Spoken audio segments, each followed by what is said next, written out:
एक orange colour की Audi car Mumbai के बांद्रा वर्ली सी लिंक से गुजर रही थी। गाड़ी के अंदर 2 जवान लड़कियां बैठी थीं। एक गाड़ी चला रही थी तो दूसरी उसकी बगल वाली पैसेंजर सीट पर बैठी हुई थी। अंतरा, अब बताएगी भी, ऐसा क्या हो गया जो रात के 12 बजे तुझे घर से बाहर निकाल दिया गया? तन्वी कश्यप, जो गाड़ी चला रही थी, उसने अपनी बेस्ट फ्रेंड अंतरा आहूजा से पूछा। अंतरा ने अपना सर खिड़की के कांच पर टिकाया हुआ था और वो बिना अपनी पलकें झपकाए दूर जगमगाती हुई शहर की रोशनी देख रही थी। हमेशा सुंदर दिखने वाली अंतरा की कत्थई आंखें आज रो रो कर सूज गई थीं। ऐसा लग रहा था जैसे अब उसकी आंखों में आंसू भी खत्म हो गए थे। अंतरा आज के दिन को अपनी जिंदगी से हमेशा के लिए डिलीट कर देना चाहती थी, लेकिन तन्वी का सवाल सुनकर उसे आज के दिन की घटनाएं फिर से याद आ गईं। अंतरा की जिंदगी में सुनामी की शुरुआत आज शाम से हुई थी, जब हॉस्पिटल में उसके हाथ में उसके एक टेस्ट का रिपोर्ट रखा गया था, जिसमें लिखा था फैलोपियन ट्यूब ब्लॉकेज। इसका मतलब ये था कि अंतरा कभी मां नहीं बन सकती थी। ये पढ़कर अंतरा की लंबी और कोमल उंगलियों से रिपोर्ट छूटकर नीचे गिर गया। अंतरा का शरीर सुन्न पड़ गया था। हॉस्पिटल के कॉरिडोर में हो रहे कोलाहल के बावजूद अंतरा को कुछ सुनाई नहीं दे रहा था। अंतरा कुछ देर के लिए पुतले की तरह वहीं खड़ी रही। तभी उसके कान में एक आवाज गूंजी, मैंने तो पहले ही कहा था, जरूर तेरे में ही कोई खोट है, इसलिए 4 साल से बच्चा पैदा नहीं कर पा रही थी। ये आवाज अंतरा की सास मधु आहूजा की थी। ऐसे वक्त में अंतरा को दिलासा देने के बदले वो अंतरा को खरी खोटी सुना रही थी। हमारी तो किस्मत ही फूटी हुई है जो हमें तू मिली। हॉस्पिटल के कॉरिडोर में आ जा रहे लोग उनकी तरफ देख रहे थे, लेकिन मधु आहूजा को उसकी कोई फिक्र नहीं थी। अंतरा की आंखों से आंसू की धारा बहने लगी। उसने अपनी दुखी आवाज में कहा, मम्मी जी, घर चल के बात करते हैं। अंतरा की इस बात पर मधु ने गुस्सा होते हुए कहा, क्यों, शर्म आ रही है? इतने समय से मुझे दादी नहीं बना पाई, तब तो तुझे बिल्कुल शर्म नहीं आ रही थी? अपनी अभागी किस्मत पर अंतरा ठीक से रो भी नहीं पाई थी, और उससे पहले ही उसकी सास ने उसे जलील करना शुरू कर दिया था, वो भी दुनिया के सामने। वहां से आते जाते लोगों की घूरती नजर अंतरा को और शर्मिंदा कर रही थी। अचानक उस भीड़ में अंतरा को एक परिचित चेहरा उसकी तरफ आता दिखा। उस चेहरे पर बड़ी सी मुस्कान थी। उसके नजदीक आते ही अंतरा खुद को रोक नहीं पाई और उससे लिपट गई। वो आदमी अंतरा का पति रुद्र आहूजा था।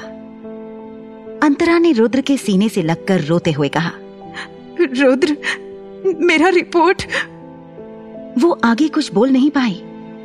अंतरा रुद्र से लिपटी हुई थी, लेकिन रुद्र ने अंतरा की पीठ पर अपने हाथ भी नहीं रखे थे।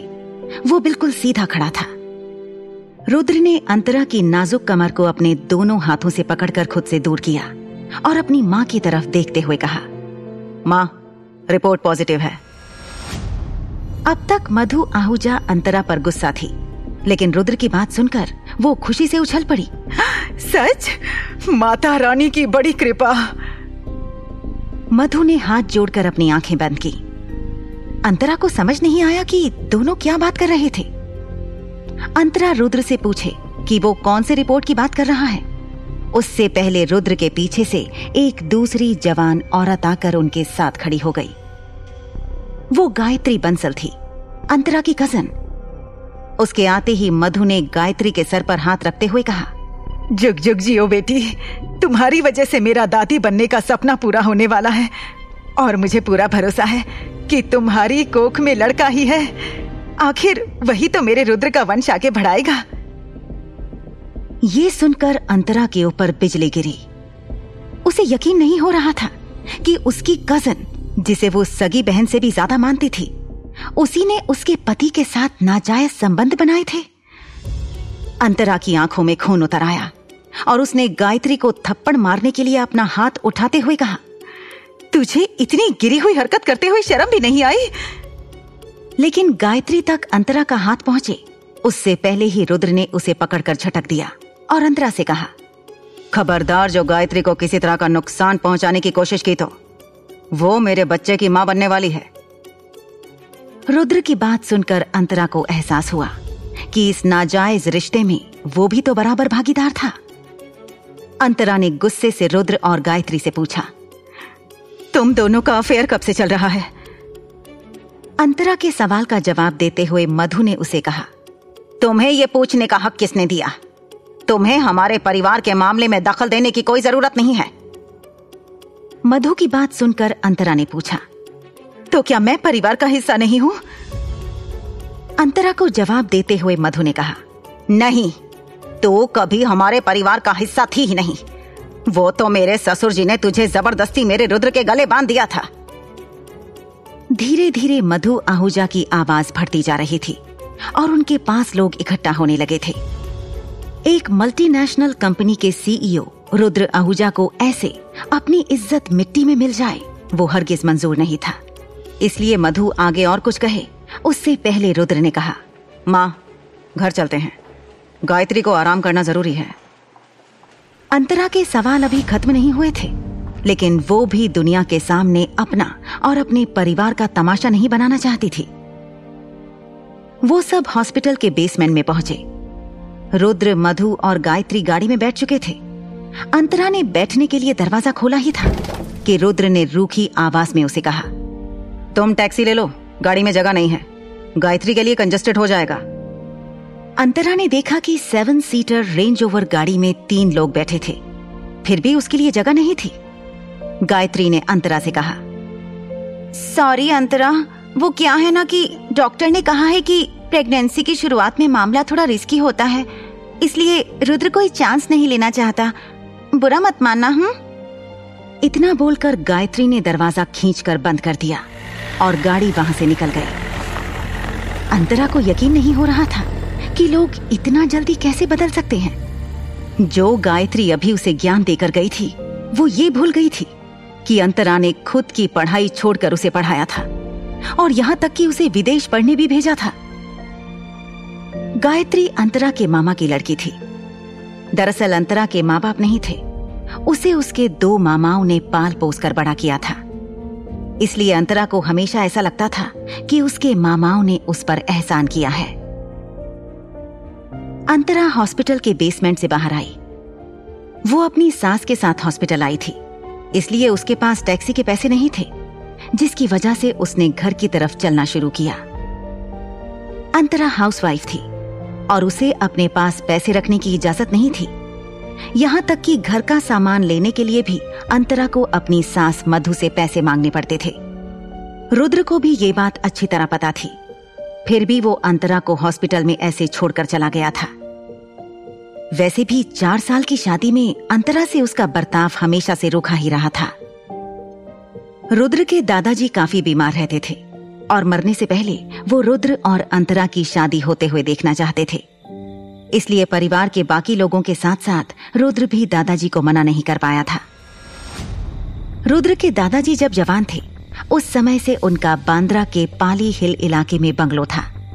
वहां के चढ़ाव चढ़ते हुए अंतरा की हालत खराब हो गई।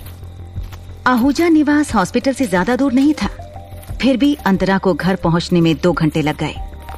जब अंतरा घर पहुंची तो उसने देखा कि रुद्र और गायत्री सोफे पर बैठे हुए मुस्कुराते हुए बातें कर रहे थे और मधु गायत्री के लिए फ्रूट्स काट रही थी। अंतरा को आता हुआ देखकर मधु के मुस्कुराते हुए चेहरे पर फिर से गुस्सा आ गया और उसने अंतरा से कहा, तेरे में कोई लाज शर्म है या नहीं? कहा था ना तुझे कि इस घर में तेरे लिए अब कोई जगह नहीं है।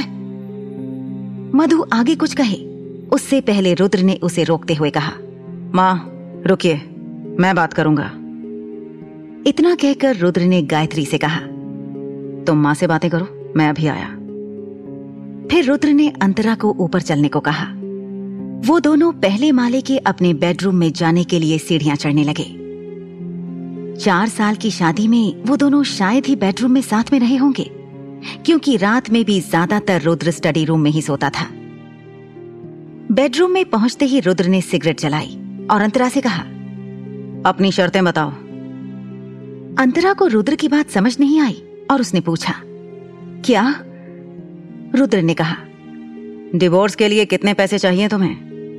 वैसे भी पैसों के लिए ही तुमने मुझसे शादी की थी ना?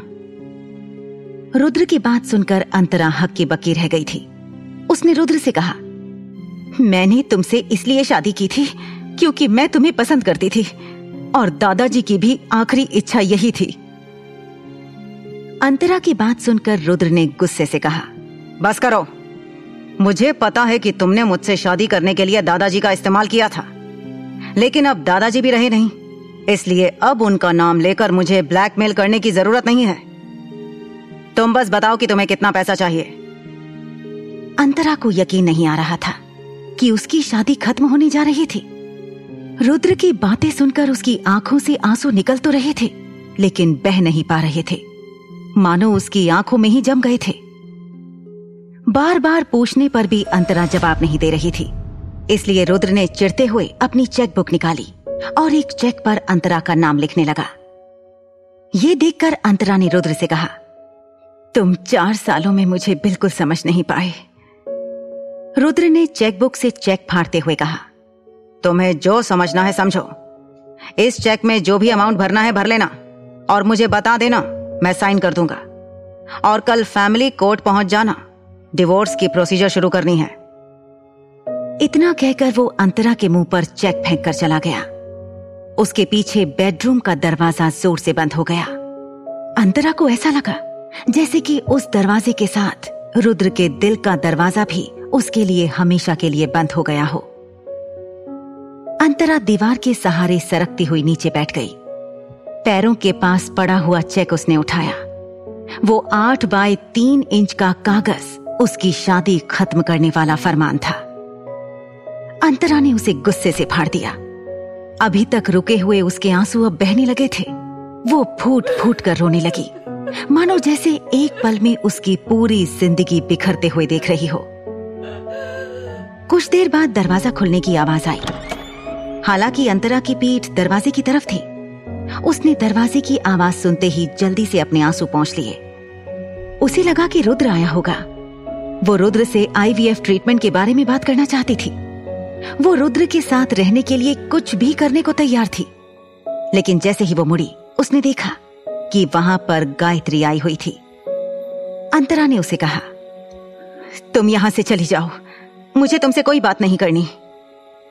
अंतरा को जवाब देते हुए गायत्री ने कहा, मुझे तो रुद्र ने आराम करने के लिए यहां भेजा है। उसने कहा कि अब से ये बेडरूम उसका और मेरा है। तुमसे डिवोर्स होते ही वो मुझसे शादी कर लेगा। गायत्री की बात सुनकर अंतरा हैरानी से उसकी तरफ देखने लगी। दिखने में तो वो बिल्कुल पहले वाली गायत्री थी, लेकिन रवैये और स्वभाव से ऐसा लग रहा था कि वो कोई और ही है।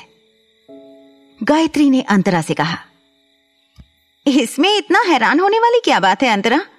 ना तुम्हारे परिवार का कोई ठिकाना है, ना ढंग से पढ़ी लिखी हो। तुम कभी भी रुद्र के लायक थी ही नहीं, इसलिए तुम्हारा जल्द से जल्द रुद्र से अलग हो जाना ही सही है। गायत्री को जवाब में अंतरा ने कहा, भले ही मैं जैसी भी हूं, लेकिन जब तक डिवोर्स नहीं हो जाता तब तक मैं रुद्र की पत्नी ही कहलाऊंगी। और तुम चाहे कितनी भी पढ़ी लिखी हो, आखिर तो रुद्र की रखेल ही कहलाओगी।